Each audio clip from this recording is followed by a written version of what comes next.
নামাও ছাত্রলীগ, নামাও পুলিশ, দেখা যাবে তারা কি চিনতে পারে আমাদের। আমি আসলে স্টুডেন্টদের সাথে সংহতি প্রকাশ করতে আজকে এসেছি। আমাদের সাথে আরও অনেক অভিনেতা অভিনেত্রী আছেন, সঙ্গীত শিল্পী আছেন, এবং আমাদের যত রকমের আসলে ভিজুয়াল মাধ্যমে আমরা কাজ করি, সবাই আজকে এই বাচ্চাদের সাথে, এই ছাত্রদের সাথে, ছাত্রীদের সাথে আমরা আসলে একাত্মতা প্রকাশ করতে এসেছি।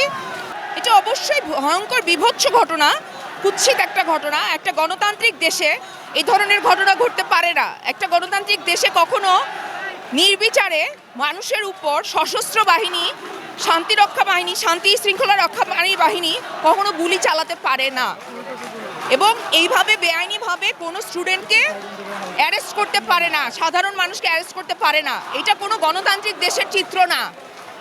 হ্যাঁ, আলহামদুলিল্লাহ আন্দোলনে আছি, থাকবো। এবং আন্দোলন যেদিন থেকে শুরু হয়েছে ওদিন থেকে আমাদের ভাইদের গায়ে রক্ত এক ফোঁটাও বিথাতে যাবে না। কালকে পর্যন্ত আমার ভাইরা রাজপথে শহীদ হয়েছে। উত্তরা 11 নম্বর সেক্টরে ছাত্রলীগের কুত্তালীগ তারা আমার বাইরে গণহারে তারা মারছে। কেন মারছে? পুলিশ কি তাই এখানে? এটা পুলিশ আমার ভাইকে মারার পর পুলিশ ওইখান থেকে 3 ঘন্টা পর যায় পুলিশ আমার ভাইদেরকে যা পিটা, মানে দলযাবে পিটানো শুরু করে। এটা তারা আমাদের দেশে কি তারা কি মাথার মুন্ডুক পাইছে নাকি? আমাদের এখন দফা এক, দাবি এক, শেখ হাসিনার পদত্যাগ। এখন আন্দোলন আর কোটা আন্দোলনের মধ্যে নাই, এখন আন্দোলন আর 9 দফার মধ্যে নাই। আজকের মধ্যে ঘোষণা চলে আসবে 1 দফার ঘোষণা, এবং সেই ঘোষণার জন্য আজকে এত এত মানুষের দল, হাজার হাজার মানুষের দল।